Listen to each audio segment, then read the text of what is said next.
I am Sue. I have been murdered and taggart. I'm part of that elite group of Scottish actors who've had that experience. And steady, the repairmonger thing actually, it's kind of an evolution in our thinking. So, of course, we're a repair project, and of course, we're a circular economy project. But there's something very important, I think Jane said up top about kind of looking backwards to look forward. This might be a wee bit controversial, but a lot of our folk who come in, they don't really connect to words like circular economy. They connect to words like make, do, and mend, throw away society, saving money. So the reason I call us a repairmonger, and I'm sort of pushing that further, is because I think it's truly inclusive. So just before I kick off, hands up. Hands up, anyone who's had something repaired at the general store. Yay. Hands up if you haven't had anything repaired, but you've been in. Wonderful. Hands up if you've never been in, but you've heard of us. Good. And hands up if you've never heard of the general store. Oh, wow. So we've still got quite a lot of work to do then. So I've got a wee video that I'll show you, which was very kindly made by Circular Community Scotland. So I like to see my audience, actually, which is why I'm doing this. So that'll tell you a bit more about us. And your job as you watch the wee video is to see how many people you can spot with pencils in their top pockets, because that's what we do as repairmongers. We have pencils in our top pockets. So just strap yourself in just now, folks. This is the science bit. It'll give us a bit of information on who we are and what we do. And then click again.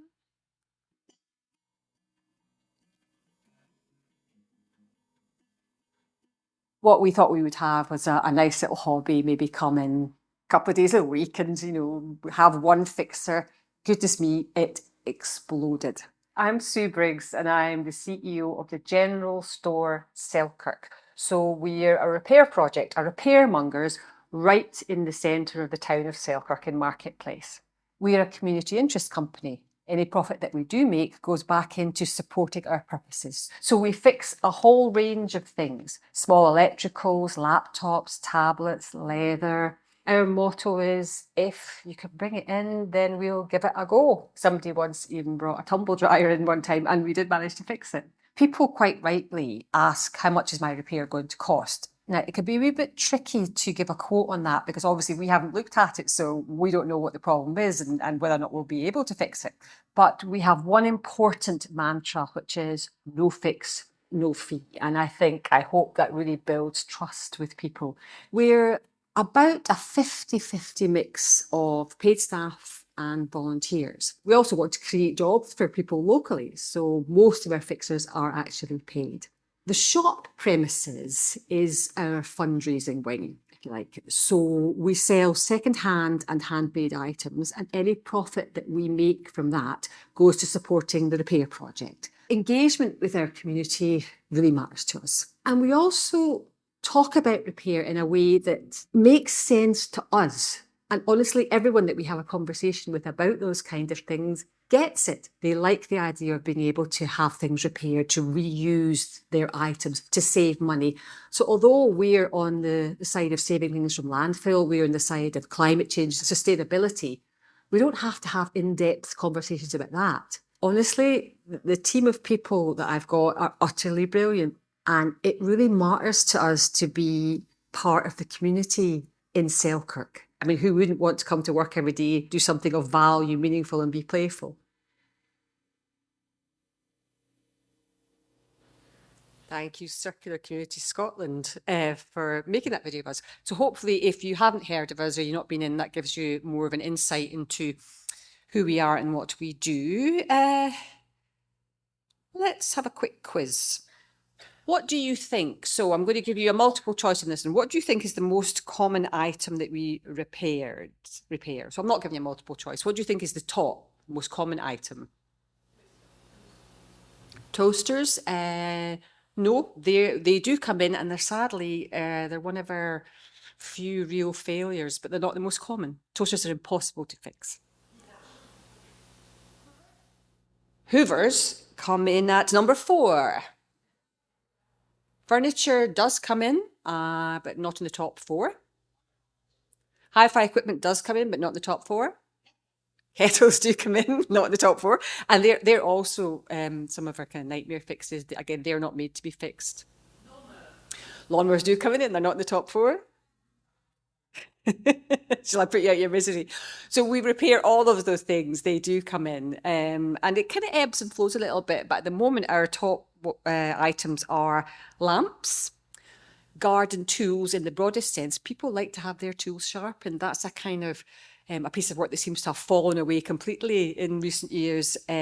Number 3 is clothes and number 4 is hoovers. You saw from our video that we have a kind of fundraising space and we take items, people donate items that we sell to help raise funds and fund the project. So when we opened, which was formally in April 2021, it was just after the big lockdown and people hadn't had a chance to give their Christmas presents to charity. So there was one item in April 2021 that we got a lot of donated that I think was an unwanted Christmas present. Any idea what it was? Yes, it was a foot spa. How did you know? Foot spas. Never give foot spas to anyone for Christmas because they just donate it as soon as we can, and as soon as they can. And our first, let me give you some photographs. Sorry, just in the background. Our first foot spa. Don't tell anyone. Okay, the first foot spa donation that we received was from Lord Steele. Just keep that between us. We are a community interest company. Here's my next question. What is a community interest company? We're a social enterprise. So the profits are not for allocations to members. That's right. We have to reinvest any profits that we make into improving the business, running the business. And the reason that matters to me is because I don't think something like repair should be long-term funded. I wanted to try and set up a sustainable business. So a community interest company was a better fit for me because what I wanted to set up was a business that eventually would stand on its own 2 feet, would be that repairmongers in the high street. So that's why we set up on that model.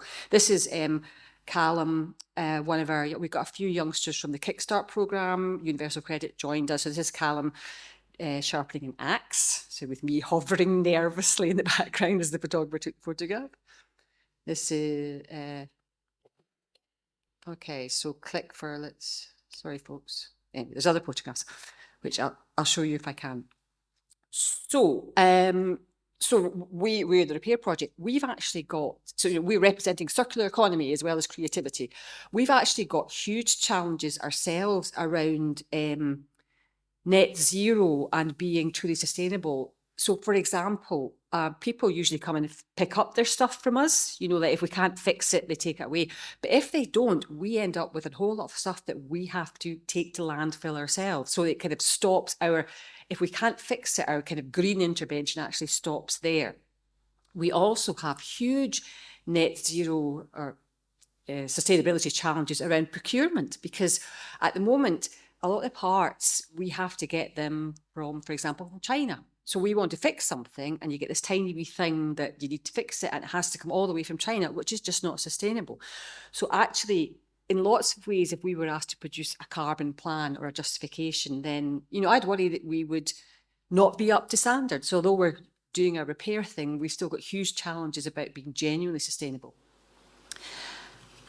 I don't want to take up too much time. So can I just give you a couple of top tips? So this is in a more general sense. This is the more sort of sustainability in its broadest sense, because we want to be a sustainable business. And that's not just environmentally, but just making enough money, stick around for a long time. And of course, your people are hugely important, and that's your staff and it's your customers. So here are my top tips for any business offering a product or a service. two main ones. One is, what are the barriers for people to come to you and make use of you? So where are the friction points? I mean, the classic one with recycling is that actually most people don't know what the numbers mean. And it's kind of like, oh, don't know what, just put it in the bin. So for you, what are the barriers to creating good habits? Because we're not just in the business of behaviour, of repair, we're in the business of behaviour change too. So, I mean, actually, one of our barriers for our folk at work was actually the fact that I was in charge of the workshop. I didn't know anything about fixing. So that was a key barrier that we had to actually remove. The other top tip from me is in what you do every day, create a feedback culture. Now, yeah, feedback's a gift, but actually we're in repair and sometimes things go wrong. So we have to make sure that our customers feel that they can bring stuff back, that they'll be welcome to bring stuff back. And that's about creating trust with the customers, but it's also how we learn as fixers.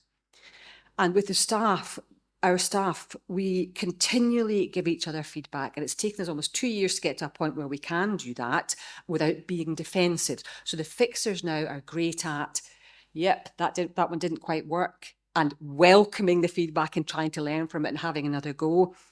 Our systems, and God, we need help with our systems, are not that digital. So there's a chance that all our volunteers, but particularly our older ones, make mistakes. We're now very, very good at catching each other's mistakes and looking over each other's shoulders, but in the kindest of ways. So that would be my two top sustainability tips in a general business sense.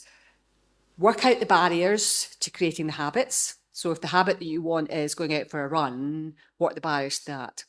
Get your training shoes out by the bed first thing in the morning. What are the barriers to your habits? Create a feedback culture. For the moment, folks, that's it. Good to meet you all.